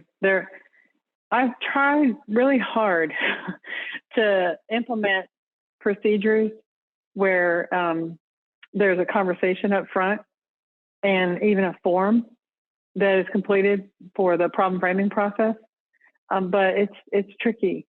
And there's no one-shot form, right, or one-shot set of questions, except I do always recommend to find out why they're asking this sort of question, like what started it and how would you use it? Really, those two questions. Kind of what started the exploration and how would they potentially use it?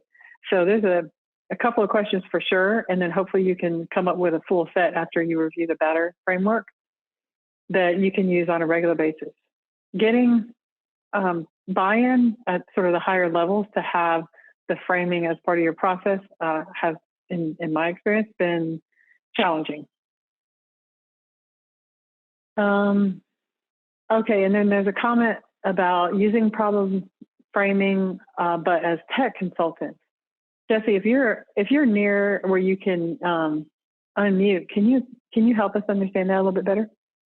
I'd love to know more. I was just answering your question. I think to the other comment, it's you can always get better, but it seems that it depends on the specialization of the company. If you're a tech consulting company where you're supposed to provide insights for people as your job, then it would be, I think, a red flag if problem framing wasn't part of your process. But to the comment before, you can always get better at it. Yep, I got you. Yeah, the business requirements and the documentation and really the tech field sort of led on this. And the analytics field's kind of been a little behind, I think, because I've noticed that this is still a substantial problem for us in analytics where we're answering the wrong types of questions. Okay, next we have Jerry. So why don't we take a 3-minute bio break before we go into the 5 C's, and then that'll finish us off. I think we're going to end a little early, more than likely around 3:15. At the latest, maybe even by 3. So let's just take a quick bio break and we'll be back at 2:30.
Oh, Aaron, it's good to see your face. Let's see, we have Jerry on and Ryan is on too. Oh, great. Brian, are you guys required to come into the office, or is it sort of strongly suggested? You got that big old conference room there. No, it's really sort of optional at this point. I just come in to break up the monotony. I'm like 3 miles from here, so it's not far from me. Oh, you have kids too, right? Yeah. So yeah, I have found that has a lot to do with why people go back to the office. Well, he's at school, but still, I have to take him and drop him off, and I come in and maybe 1 to 2 days a week. So it's nice just to get out. Oh, okay. Yeah, that's good. Yeah, some kids are on some kind of winter break right now. I guess in Bartow County, they're on winter break. Very nice. Cool. We're ready to start back. And like I said, I think we're going to finish a little early. So Jerry and Ryan are going to talk to us about the third part of our workshop today, which is around the 5 C's. We've talked a lot about what is data literacy, why is it important, and the framework for helping us get to data literacy, and especially on the discovery phase and the importance of understanding business problems.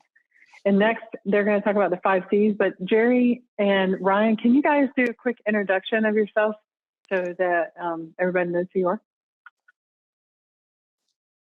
Sure.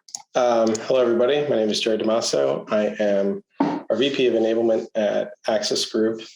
And I have been at Axis Group as a consultant in the data space for a little over 10 years. I have worked on a number of enterprise data literacy engagements alongside Ryan, and I've actually come up with a combination of curated and homegrown, self-created kind of frameworks and processes, methods, technologies, education, content, that sort of stuff that enables enterprise data literacy. So that's really our focus at Axis Group. A lot of what's out there from a data literacy perspective is focus on individual data literacy, which is really around competency, which is one of our C's, as you can see on the screen. But what we focus on is enterprise data literacy, as in how do you actually take an organization and make everyone in it data literate? So that's been my focus for the last several years, and created some products and services around that. Okay, Ryan. Sure. Hi, I'm Ryan Gertenbach. I'm the Director of Data Literacy at Axis Group, and I've worked alongside Jerry for the past 3 years or so. Prior to that, my focus was in STEM education and academia.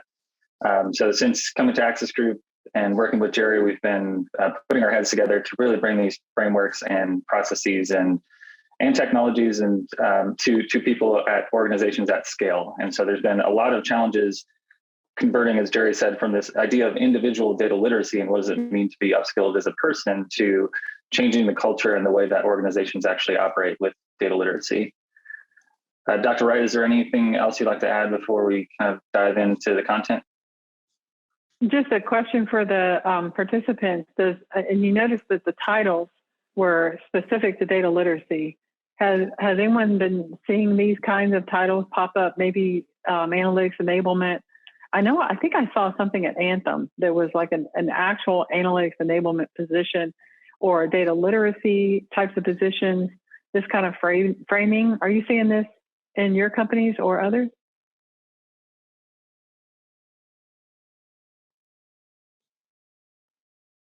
Well, don't be surprised if you start seeing it. Because I think companies are going to start. Yeah, go ahead. Yeah, we're seeing it with a lot of our customers. We have an analytics enablement program, and I know you touched on that earlier. about Access being kind of the analytics enablement company, and data literacy is one part, a major part for sure, but one component of that broader enterprise analytics enablement strategy. And so at customers that we are working at, we are starting to see people create roles like Director of Analytics Enablement or VP of Analytics Enablement, and Analytics Enablement Managers, things like that, which has been pretty interesting, kind of recognizing that there is a need for ownership of enabling analytics, not just serving analytics, but enabling others to serve themselves with analytics.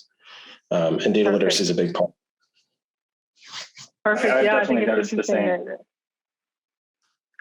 that one of the ways you can kind of look and and one of the ways you can see, like, is this working? Is this manifesting itself? Is it somehow, how do you know if this company is really embracing it? Is if you start seeing investments in this area. And one way to easily see an investment is you've got titles that are specific to terms like Vice President of Data Literacy or Director of Data Literacy or Analytics Enablement. Those kinds of titles that you start seeing mean that companies are taking it seriously enough that it's not just about 100% model building and quants and building dashboards, that you've got to take on some of these other ownerships as well. Absolutely. So with that, I'll let y'all charge ahead. I'll let you charge Sounds ahead. great. Yeah, I've noticed the same thing with titles becoming more apparent and reflecting data literacy, and often that's when we begin a conversation. I just got promoted Director of Data Literacy. Where do I even get started? What am I missing? Can you look at the models that we've come up with and the progress that we've made so far? And we can come and kind of level set and have a conversation around it. And sometimes it'll actually start with the 5 C's. Jerry, did you have a comment? Yeah, no, I was just to kind of continue to build on that, and that actually flows into what we're going to discuss today. Is that role typically comes from a group that already has either data responsibility or is part of the IT group or part of the analytics group if it's been separated. And like Ryan said, that there's always that question of like, all right, well, I've done research. I've tried to kind of create a framework. We've rolled it out to some people. Sometimes people will actually roll it out, and then they get stuck. I think that there's actually the reason for that is because it's a lot bigger than I think most people really understand. And the level of data literacy in enterprises is actually staggeringly low. And it's kind of hard for people who are in data to even really fathom that. And so I think that's where a lot of, where we get started is kind of the creating that accessibility into data, even getting people the ability to even think about data or ask about it. Jordan talked before a little bit about data without analytics and of not really being all that effective. And one of the things we say is that data without analytics is a liability. It's not like it's just not helpful. It's actually potentially detrimental because people are capturing tons of data all over the place. Without putting analytics on top of it and making it meaningful, it's a potential asset, but it's a liability until you actually do something with it. And we also talked earlier about kind of decision making at an executive level. I just wanted to kind of draw some distinctions based on that conversation we were having before. But those types of major decisions, right? Jordan said, yeah, executives say, I'm already data driven. Or Brian, I think you may have mentioned that executives think that they're already data driven, and largely they may be, maybe not themselves, but when you're talking about major decisions that are happening at a corporation at the executive level, those decisions are researched thoroughly, usually by like a PwC or a McKinsey or some kind of consulting firm, right? Where should we put our next branch, or which products are we going to put on sale, or which incentives are we going to give our salespeople, right? These things are major initiatives that are typically researched, and actually they're high visibility initiatives that are typically taken on by either a technology team or a data team. With enterprise data literacy, those really aren't the decisions that we're talking about. It's actually much more simple than that. It's really evolving the way that every person in an organization thinks to consider data, to consider facts, to consider a logical flow in their regular decision-making. So being able to say, like, we have an operational process, can this be easier? Can this be faster? Or a manual task that I'm doing every single day, every week, every month, can this be automated in some way? Can we use data to actually automate this? And a lot of the examples that we see in terms of where data literacy, enterprise data literacy programs have been most effective are not at the senior corporate level. Of course, they need to be aware, like Jordan said, they need to be aware of how data is used, why it's important that people use data regularly. But where we see the most impact is typically it's kind of in people who have been doing a job for a number of years and haven't even really considered how data could potentially help them. I know one example we have, I've said this, used this example before. I don't remember if it was on our the podcast we did with TAG, but we had a procurement group that was a pretty data forward group from their perspective, right? They're kind of quant people, they're math people. But once kind of going through our data literacy program and just learning about how other data could be potentially embraced and used and how data actually worked and flowed through the organization, they were able to ask the question of, hey, can we have all of our software procurement data, we pay hundreds of millions of dollars, a big, very big company, hundreds of millions of dollars a year in software. Can we potentially bring in some HR data to see who owns this software and mash it up and see if those people that own the software are still even at the company?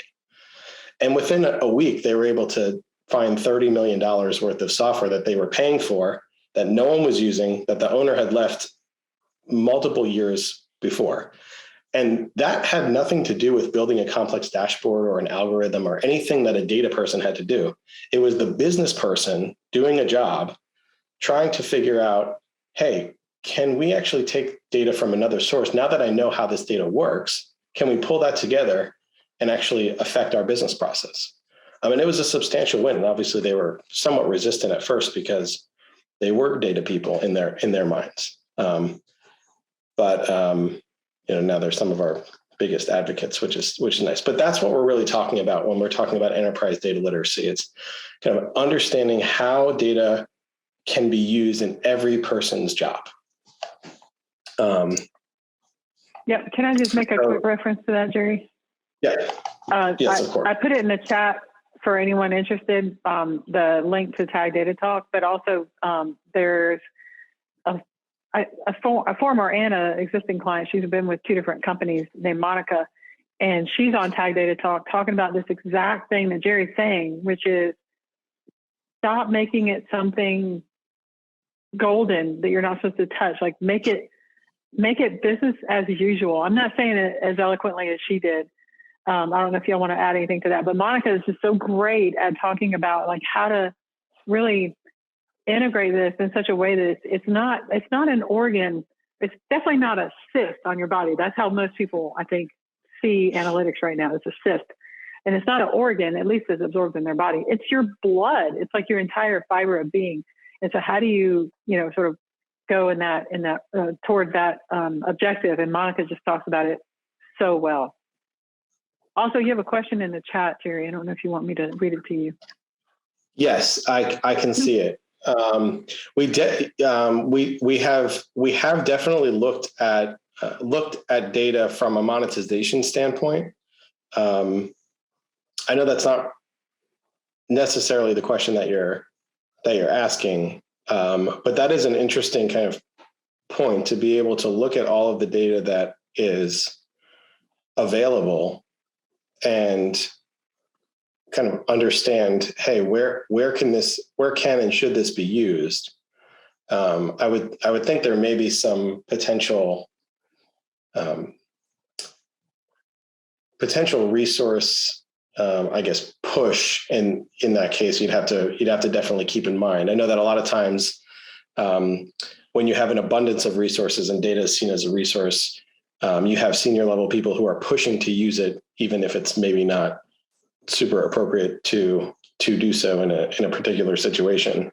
I know that we did this with a healthcare system. They wanted to learn how to monetize their data, which was kind of interesting. Definitely an interesting exercise that we went through, because they were still having trouble with just the descriptive data. And I remember being in that meeting, kind of discussing how we can potentially monetize patient data. And I said, well, if I guarantee you, Apple will pay you billions and billions of dollars for every single patient record that you have. You just give it to them. And the chief data officer was like, well, we can't do that. Like, that's private data. I was like, oh, well, there you go. There's more than just the physical capability of being able to provide data to somebody. You have to think about ethical considerations. You have to think about how it's going to be used. Things like that. I know I'm kind of going off the rails here in terms of this question, but these are a lot of the times the kind of questions that can come up when you do make an organization data literate and you start having these discussions. People kind of have to go through those growing pains of understanding and learning about how data actually can be used, especially when they're looking at it and seeing like, oh my gosh, we have all of this data. We need to use it for something. Or we have all this data and you have your CISO saying like, lock it down, nobody can access it, put it in a vault, throw away the key, that sort of stuff. So it's kind of it's almost like companies are having to reinvent themselves from a data perspective, or even from a culture perspective, to deal with this kind of new world, digital and data world that we're living in. But that would be an interesting exercise, I think, to kind of categorize data as different cost centers and profit centers. It might be a good way to sell it internally. We have to think about that. So sorry, I kind of went off on a tangent there, but Ryan, if you want to get I think it's great. Yeah. It's very relevant. So it's all good. Sure. Yeah, Cool. I'm happy to hop in and reframe things around the 5 C's. So just to provide a little context to this, as I mentioned, when we begin conversations with people who either have a new interest with data literacy or just need some assistance in something that they've started to put together, there's often this kind of moment where people freeze up and they don't know where to get started. And so this exercise and this framework here can really help discover things that are working well or not working or don't exist within the goal of creating an enterprise data literacy program.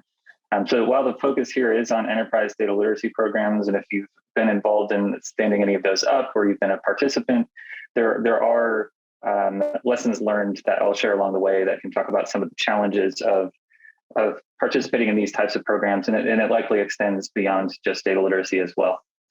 So please stop me if you have any questions along the way, but I'm going to walk through each one of these and provide some more context around why is this C included and why is it not okay if it's missing. And toward the end, something to think about. I'll pose the question if anybody wants to chime in.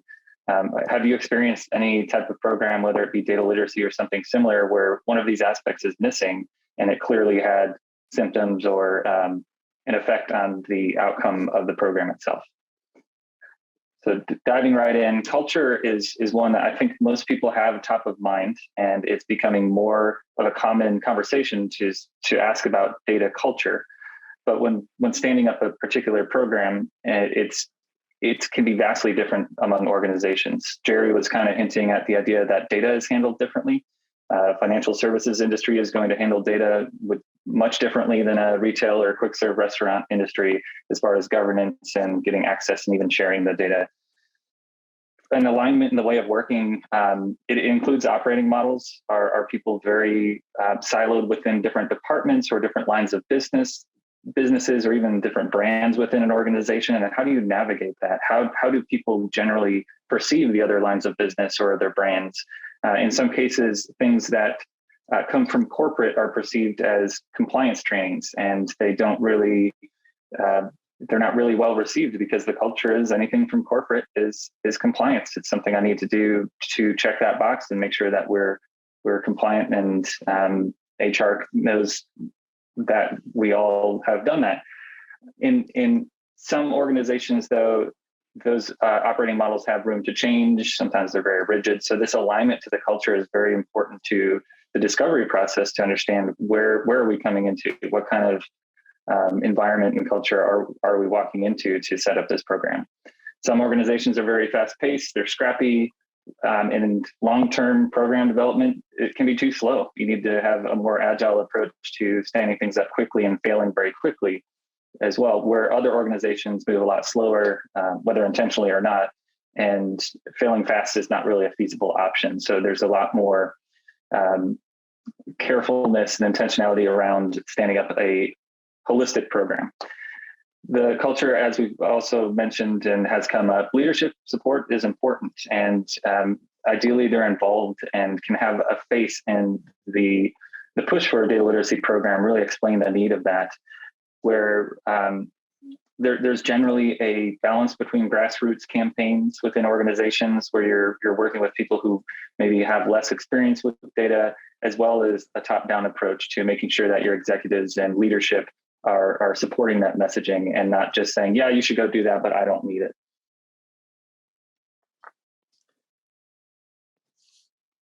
Moving to the competency C, this one is the most common addressed challenge. I think it's pretty ubiquitous to understand where are people struggling in their data journeys. Are they able to define and ask the right questions? Are they having trouble interpreting the output of an analysis? Are they on the hook to get the data and potentially even clean the data and analyze it themselves? So this is an approach that we come in and we look at it from a couple perspectives. One being persona-based. A data scientist needs different skills in cleaning and normalizing data than an executive or a regular business person. And so having a measurable framework really helps align on those goals. How are each of the personas progressing? Where are they now? What would be a more ideal state for these different groups of people that have different goals? And for that, we bring this competency framework. But in addition to that, we have levels ranging from ambiguity to being more comfortable, to being confident, and ultimately becoming data fluent in any of these areas. But that, again, looks different based on each of the personas and groups of people who are actually going to be using the data.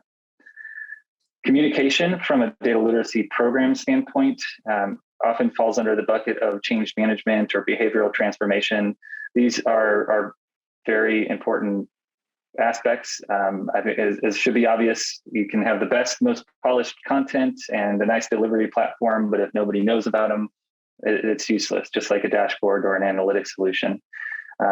In some cases, going through traditional challenges as traditional channels such as corporate communications to communicate about the program and new things that are coming to the organization is most effective. In other cases, there could be some issues around perception. Again, if something comes from corporate, that might be dismissed or viewed in a different light. And we've even had cases where we had to internally rebrand the data and analytics team and the education team because they were kind of stuck under IT. And there was a historic perception that IT was slow. They're not really listening to me. They just need functional spec requirements. And I don't know that I trust them to help me in any ways other than traditional IT work. And just an additional point here, you'll see some of the sub-bullets on the communication on that image. The media, the language, the frequency, the effectiveness of the communication should be measured throughout.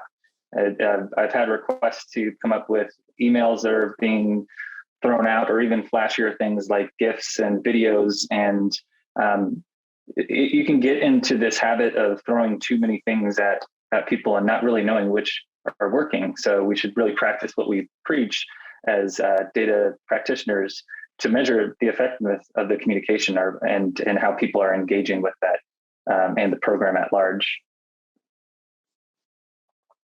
The collaboration aspect comes from two perspectives. A shared responsibility in the creation and implementation and nurturing of a data literacy program should be a shared responsibility. In most cases, when working with organizations, if data literacy is something new, there can be 2 people in charge of creating a program that might serve 10,000 people. And with the nuances of having different lines of businesses or branches within the organization, it's nearly impossible to create all of the content that you would need to be effective at reaching each person throughout the organization.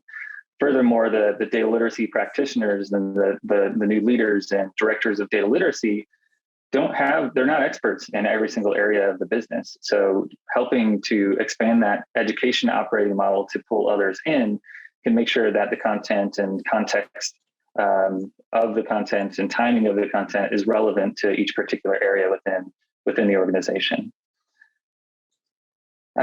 From a outside the program standpoint, from a learning standpoint, learning in isolation only goes so far. People can sit behind a computer and take computer-based training, and generally those are pretty broad or sometimes generic. It really takes having that collaborative session and social learning aspect to tie those to the day-to-day work that you and your team and even the larger organization do. Creativity is the most challenging one to talk about, most challenging one to teach. I know that question came in. It's hard to teach creativity. It's often sometimes viewed as an innate quality, but it's important to encourage creativity. And this ties back to the other ones about communication, leadership, being on board, culture in general, where if possible, tie it back to leadership and get that space to be able to fail fast, to try new things. If people are very comfortable in opening their Excel sheets, pasting in a template, and then getting an answer, but there's something more that they could do, like the example that Jerry gave, they need to feel okay and safe to try something new and not be too restricted, even from a time constraint, to have that fear of trying something new. And this doesn't just go for creativity around the people who would be end users of a program like this. It's also for those who are standing up the program. It's important to consider new ways to identify champions that can help expand the reach of the program and help improve how people work with data. We've had to get creative from an engagement analytics standpoint, see how is this actually working within an organization. We need to measure effectiveness, and people are asking a lot of questions. I don't know if this is really working. So in one particular case, we actually scraped through communication data and anonymized it to come up with a social network analysis, and then eventually provided that to our stakeholders who had the key to unanonymize it and start to identify champions very creatively through their communication channels. So from a teaching creativity and allowing for that with the room, time, and ability to fail fast applies to both the program level and those who will be end users of the program. So I know I went through pretty quickly there, and it's a lot, but these are each important aspects of a program from both the programmatic level and the consumer level. I'd like to open up questions. What are some ways that programs might not reach their goals if a particular C is absent? Or alternatively, what are some really great examples of success within any particular area?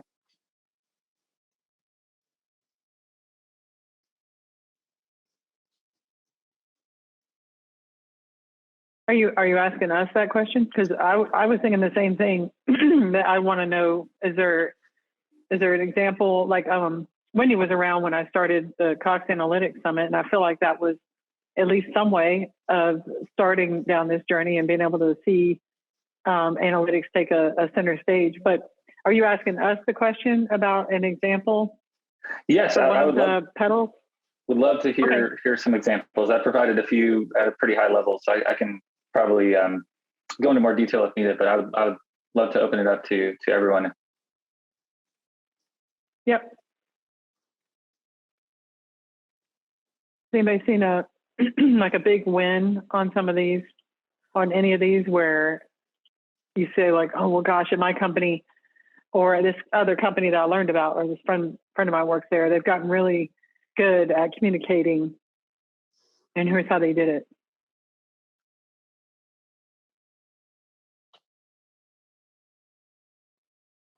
At Cox, we have These a are all monthly ops hard. review.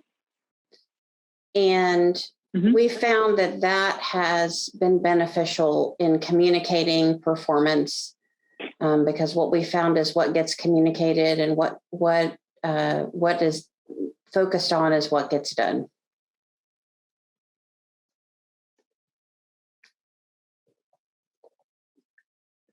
And y'all call that the monthly operations review? Mm-hmm. That's great. I mean, it's super simple, right? But it works. Mm-hmm. And that Other aligns examples? with the culture as well as the communication aspects. I think there's a few good examples of trying to move the needle through OKRs, for example, setting up objectives at particular organizations. OKRs are a pretty common goal setting framework, but there have been many times we've come in and there are no goals defined around data literacy. Is the goal to create more content and just have it be available? Is the goal to have more engagement with that content? Or are you going to start focusing on the outcomes of people actually consuming that content? So from a culture standpoint, aligning with goal setting and then the communication aspect, it's been very helpful to begin with aligning on goals right up front.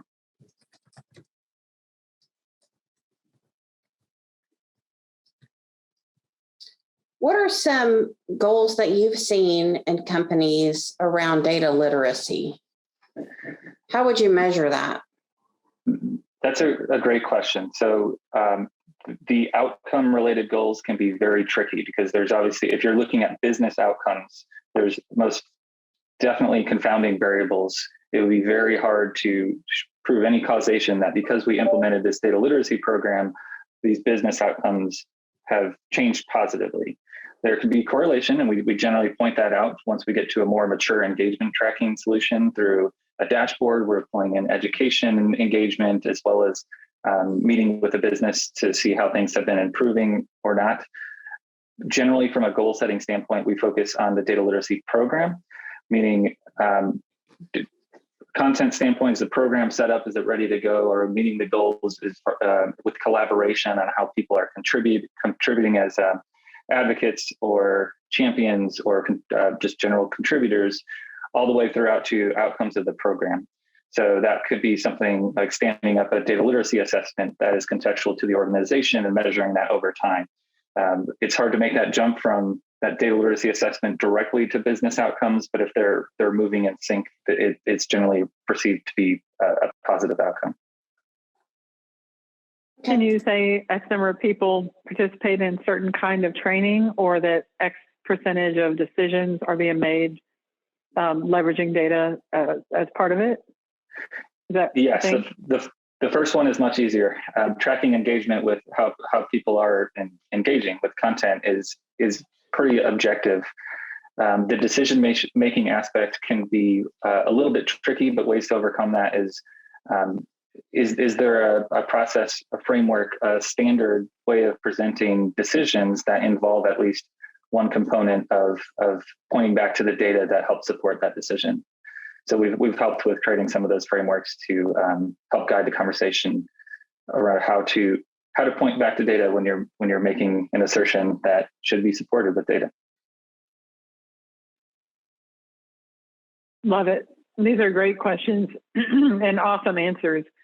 One other one that was in the chat that I put in there was the one that I think is the hardest is culture. And I know there's no silver bullet, but can you give us at least some suggestions, like especially with, you talked about senior leadership, how can we help stimulate and encourage them to jump on the data literacy train?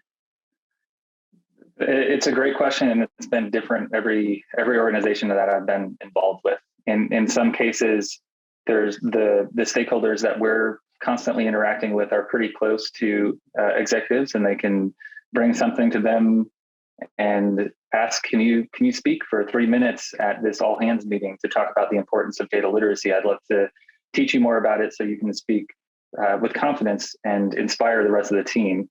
And sometimes the executives are like, yes, I will absolutely spare 3 minutes to create a video or speak at an all hands meeting or a town hall meeting. In other cases, it's a little bit more challenging because you have to create a quick win before you get any buy-in or sponsorship or support from the leadership. So in those cases, there's some scrappy startup types approaches. There's more of a programmatic approach where we're creating landing pages and running pilots that don't necessarily engage all of the executives right off the bat. And so it's having that quick win of being able to go to the senior leadership. We've done a pilot. This was the feedback. We've iterated on it and it's improved. We'd like to have you start either sponsoring it or getting it involved. And we'd also like to open up a conversation of what do you need? What do you need to focus on to improve your day-to-day work and your team's work?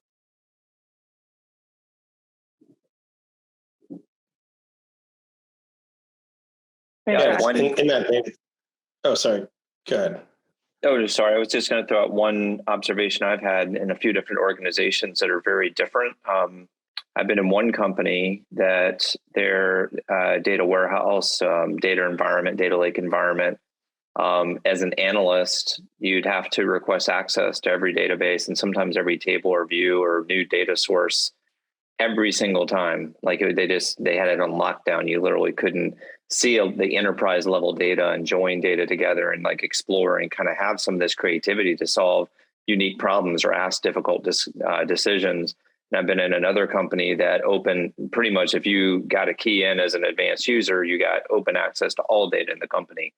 And then you could just basically go anywhere. You could go anywhere, ask questions, you had access, it hit on the competency, and they just had a culture of like enabling their analyst community to be wide open. So I don't know if you guys have seen that as well, but the latter example, I've seen some innovative solutions come out of that by just kind of having open access and not locking things down so tightly.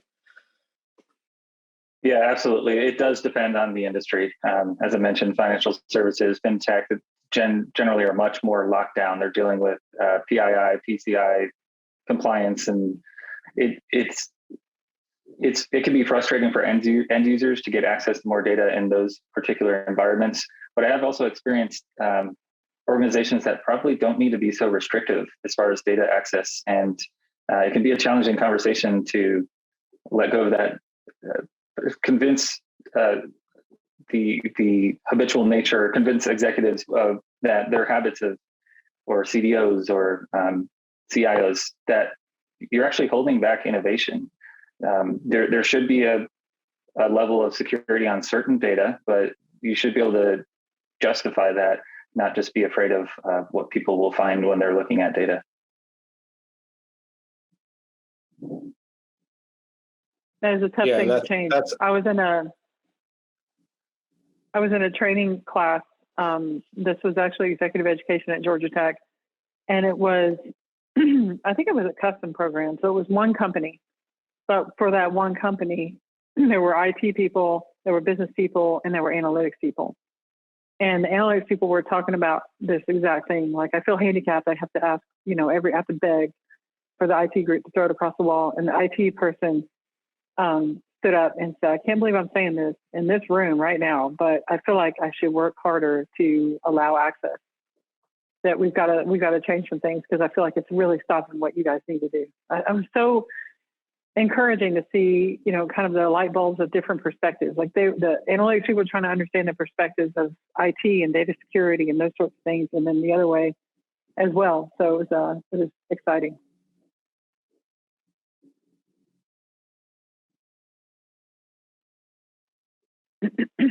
Other closing remarks or comments or thoughts? I love this framework. Is it okay for people to take a picture of it? Yeah, absolutely. Okay. And you guys will get the follow-up decks from us. Okay. Anything else, Jerry, Ryan, that you want to add or? Nothing top of mind, but happy to continue to answer questions, or if people want to follow up, I'm available. You can find me on LinkedIn. Yeah, if there's a little bit more detail about this framework in our booklet, our data literacy booklet. I don't know if Beverly, if you've linked that. No, if you could talk about that a little bit or provide the link. So most of the content for today comes from a booklet that is put out by Access Group. And so the booklet's available just by, I think you have to enter like an email address or something like that. But it's really intriguing. Yep, I put it in the chat. It's about 20 pages with pictures and stuff. It's not necessarily intended to be a full book or a textbook or anything like that, but it just kind of goes through the framework of really how we think about enterprise data literacy and how we go about affecting enterprise data literacy for our customers. So this 5 C's framework is in there. We also have our definitions of data literacy. Our DSDD framework is in there. So there's a number of resources that you can kind of use to create a data literacy program for your organization using those frameworks. Yeah, and this is a really great almost like a recipe guide. And there are a lot of things that I skipped over, of course, but there's references talk about the importance, and we sort of like to stand on the shoulder of giants. The way this book was, the ebook was written is we're adopting frameworks from different places and making modifications to apply specifically to data literacy. And very well done, Ryan and Jerry. There was a third person. Did Milan help you with it as well? Yes. He did. Yep. So awesome. Fantastic. Thanks, guys. Really appreciate it. So to end we're ending a little early, so I'm giving you guys a little bit of time back. So to end our learning series workshop today, thank you everybody for being here and for your participation. A couple of quick announcements about tag stuff. So number one is we have a society level sponsor called Big ID, and society level sponsorships make everything possible. So if your company is interested in helping our society, there are certain benefits that come with that sponsorship. Jessica, I don't know if you're still on or if you want to talk about this, because you would definitely know way better than I would if she's still on here. Oh. Okay, well, if she comes back in a second, we'll ask her to talk about that. But if you're interested, I'm the chair of Tag Data Science and Analytics, but there are certainly benefits to being a society level sponsor. So thank you to Big ID. Second announcement is, please take a listen to Tag Data Talk. It's our digital offering. And if you're interested, I know a lot of y'all will make really, really good guests. So if you're interested in serving as a guest, Ryan and Jerry will tell you that it's not horrible, right, guys? Right. It's not a horrible experience. It's a lot of fun, and it's a permanent way of kind of getting your voice out there as a thought leader in the field, and it's really interesting. It's not, by the way, it's not about like your company. It's about you and your perspective. So it's not like I would ask you to give a bunch of trade secrets for company X. We've only had 2 companies that I can think of that really talked about their company. One was the Home Depot, and he'd already gotten this Khalifa Al-Jada. A lot of y'all know him.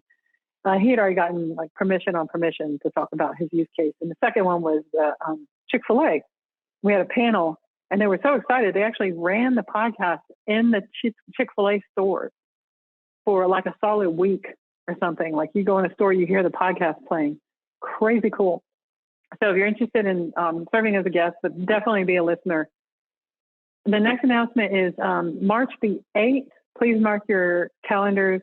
We're going to do the second installment of this workshop, which is we've talked about data literacy. Now we're going to talk about how do you extract value and solve problems from data, which is a huge kick for me. I love talking about this stuff because I've had the great fortune of being in this field for a long time and done all kinds of work in the for-profit, nonprofit, utility industry, the communications industry, the financial services, like all these different verticals. And I'm going to talk about ways that to extract value, especially with advanced analytics and data science, and solve problems. And then the third installment involves communicating the story, which aside from this is the second biggest problem that I'm seeing with project delivery and initiative delivery in our field, with the overarching big, if you want to call it a problem, concern being ethics. But the data literacy and framing, and then the communicating the story, sort of the bookends, are cause for, we need to get better at it, guys. I mean, we have an 85% rate of our work not getting adopted, and we need to get better at things like data literacy and problem framing and communicating the story. So that'll be the third on May the 10th. The next announcement is that we just recently started a For Good initiative, which I'm very excited about. The TAG Data Science and Analytics For Good initiative leverages volunteers to work on projects that are for societal good. And so these are pro bono. We're not paying you, but we want your help. So I'll put a link to the For Good initiative that TAG is running. Right now, we're working on a project with Enduring Hearts. And just to give you a quick idea of what that means, heart transplants are, like with children, let's say you have a 5-year-old, they need a heart transplant. Really, really hard to find a heart. There's a 50% chance it won't even take. There's a 25% chance that it will fail within 5 years. And there's a 100% chance that it won't make it beyond 17 years. So when that kid turns 22.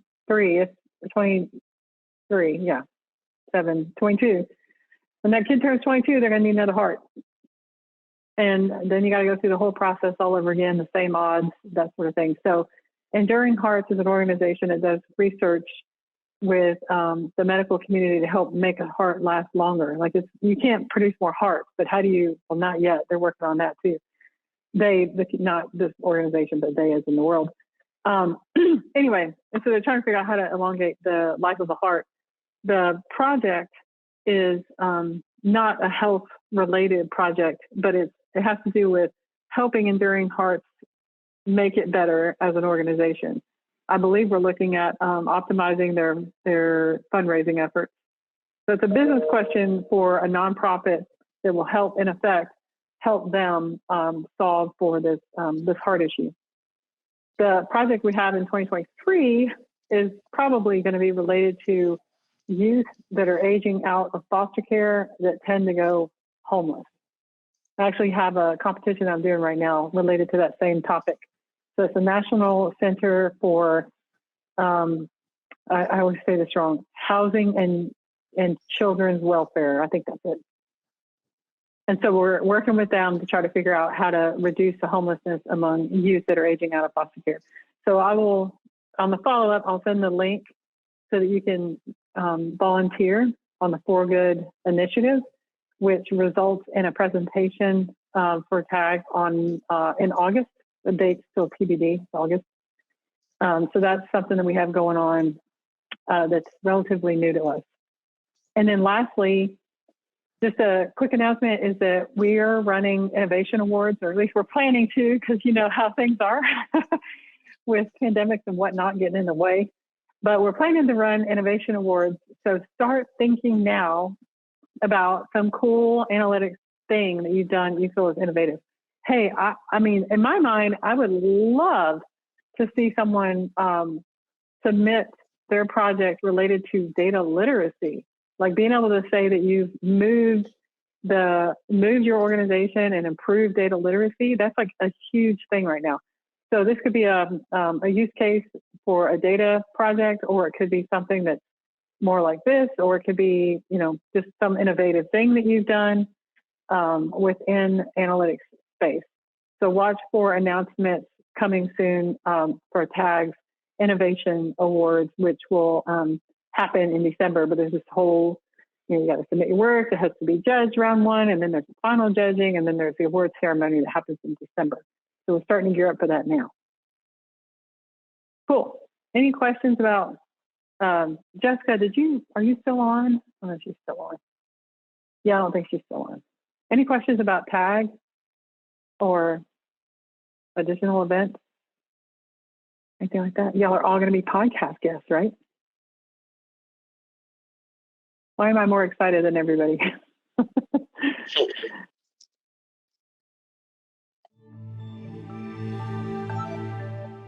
All right. Well, with that, we will end our first of the three-part series for the Data Thinking Workshop for Tag Data Science and Analytics Learning Series. Thanks, you guys, so much. Please watch for a follow-up and have a great data set. Thank you, guys. Thanks, everyone.